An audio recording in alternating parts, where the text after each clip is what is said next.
Hey y'all, I am here today to do this special video for y'all because I have had several people say, I don't know where to start. You know, you're talking about setting goals and reflecting on the past year, and they're telling me, I want to do this, but I don't know where to start. And so I thought, you know what, I am going to do this special video to help you all out. So, what I do when I am setting goals or preparing to set goals is reflect on the year that's coming to an end. So, for instance, for the past several years, I think I've been doing this since like 2011, 2012, so I've been doing this for quite a while. I will divide, I will divide my life up into areas, and then I go through those areas and I review how that area went for this year. And then what I do is set goals for the coming year. So, for instance, physical. I have physical goals, and I used to just say things like, I want to get in better shape, I want to eat better, which that's always one. But I've learned over the years that it's more important to be as clear and concise and maybe even set a timeline that helps with goals because it's measurable, and so it helps us to see progress. That keeps us motivated when we see progress, and we're less likely to give up when we can measure results and see that we're getting somewhere. That's what keeps us motivated. So my goals have definitely gotten a lot clearer over the past several years. So for instance, physical, saying that I'd like to get into shape. What I have gone on to say is, for instance, that I'll walk at least 3 times a week, whether that's outdoors or on the treadmill. And then this coming year, I've even gone so far as to say either a length of time or a distance that I will walk those 3 times per week. And then the same with lifting weights. I set something specific, like I'm going to do so many reps of each different exercise that I do. So that's an example of physical. I do mental. And for mental, for me, it is, what helps me mentally, what helps me keep a clear head. And those of you that know me well know that that is conscious discipline. So this has been something that, again, I've been using for about 8 to 9 years, but the past 2 or 3 years, it's been a lot greater focus for me. So I'm real specific in that as far as I say, what breathing techniques I want to use, when I want to use them, and how I want to use them. And that really helps me. And then I also make, an agreement with myself that I will watch at least one conscious discipline related video or listen to a conscious discipline podcast. I try to do that every day. My goal is to do that, 3 times a week, but I like to go a little extra. And so if I can do it more, then I definitely do it, because it is very helpful, and conscious discipline helps keep my mind clear. So, why would I not want to watch that and learn more about it every day? Plus, I use it at work. Then there's my spiritual. So, for spiritual, that is very big for me. It's a huge part of my life.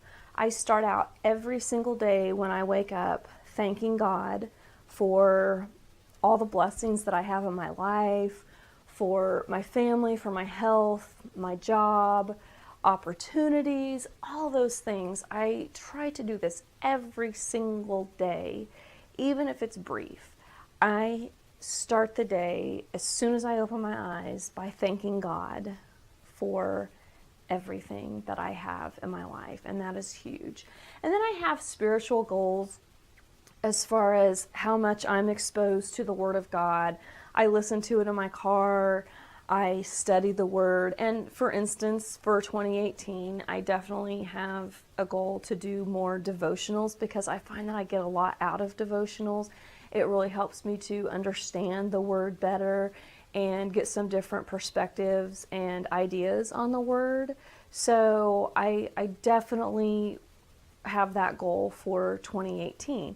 And by reflecting on 2017, that's what got me to this point. Was I was looking at the fact that yes, I did a Bible study and I really enjoyed it. I'm still working on it.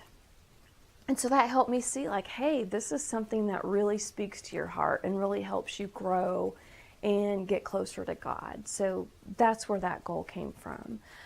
Intellectual goals. I am a lifelong learner. I love, love, love, love to learn. And it's not to, I guess, like be a know-it-all or anything like that. It's just that I love information. I love to know why things work, why they work the way they do. And so I just always want as much information for me as I can possibly get. So I like to read.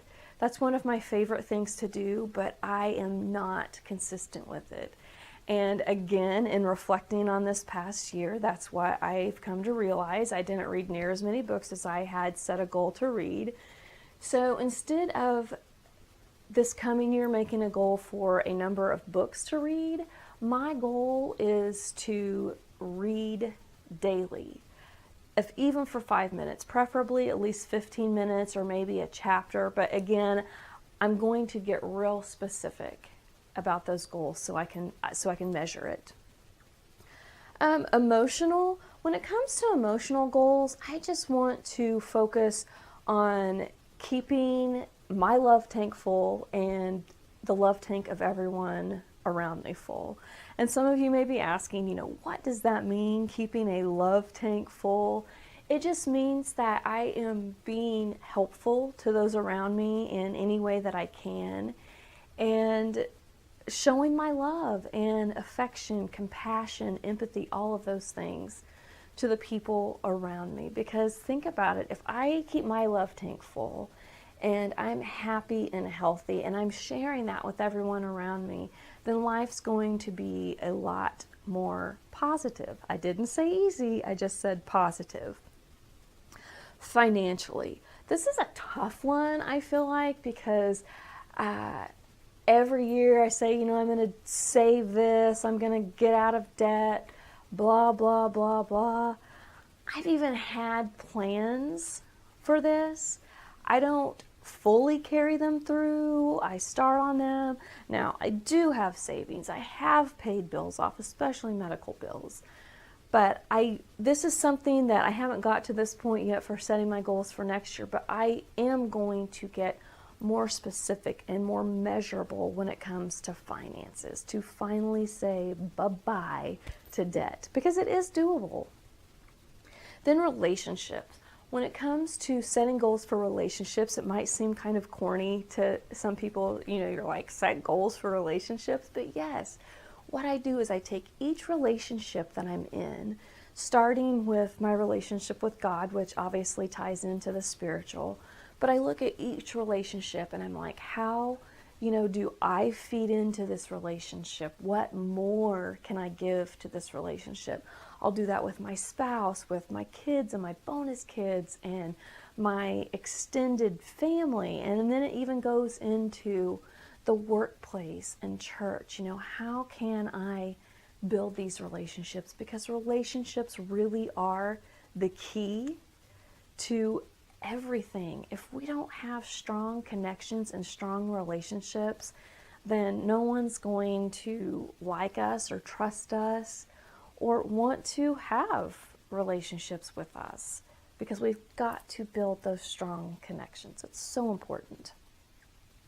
And then finally, I have home. And for me, home is making my house as homey as possible. It's about remodeling projects. It's about, just what I have in the home to keep it positive. So I want to be a lot more focused this year. Now, my husband and I did a lot of work, mainly my husband, but I've done a lot as well. A lot of work making this house our home. And what I want to do this coming year is just be more specific about how we do that and set goals and time frames for when we'd like to get things done. Oh, and I have one more, and that's fun and entertainment, travel, all those types of things. I think that's so important, and a lot of times we don't set aside, like, yeah, we might sit around and watch TV and things like that, but I feel like we need to kind of plan some fun and entertainment and travel throughout the year. And then this ties into finances, because usually you need some sort of money, some kind of finances to support the travel and entertainment. So that's definitely something to consider and set goals for. I haven't got to that point yet in my goal setting for this coming year either, but I will. And then this is huge. When you are looking at your previous year, when you're reflecting on the year, you need to look at the hacks in your life. And hacks are the things that have gotten in your way and prevented you from accomplishing goals and making progress in your life. Hacks are things like television and video games, just basically not working out, not eating right, just letting things get into our way, spending too much time reading emails. I catch myself all the time on my email, reading emails, and a lot of times it's about stuff that I really don't need to be worrying or dealing with. I encourage you to go through your emails, reevaluate, unsubscribe, and that way, as the year rolls through, you will have less hacks coming your way. So I hope that you found this helpful. I hope that you will take the time to sit down and reflect on this past year, and then take some time to actually write down goals for this coming year. And there are many reasons that it's important to write down your goals. For one, we're more likely to remember our goals if they're written down.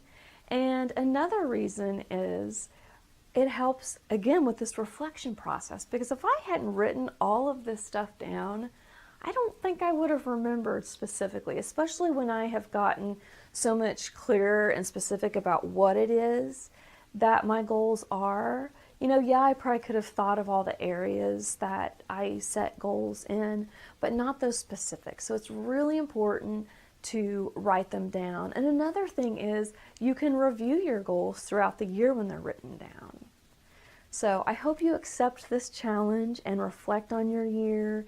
You divide your life up into those areas, and your areas may not look exactly like mine, and that's perfectly fine. This is just to give you an idea of what I do, what has worked for me, and then also it's very, very, very important to look at the hacks in your life. What is hacking you? I used to really, I guess, kind of pride myself on being a multitasker, but nowadays the research is showing us that being a multitasker isn't really that great, that actually it slows down our brains, and because we're focused on so many things, we're not actually really focused on anything. So take a look at this, accept this challenge, and have an amazing, amazing new year.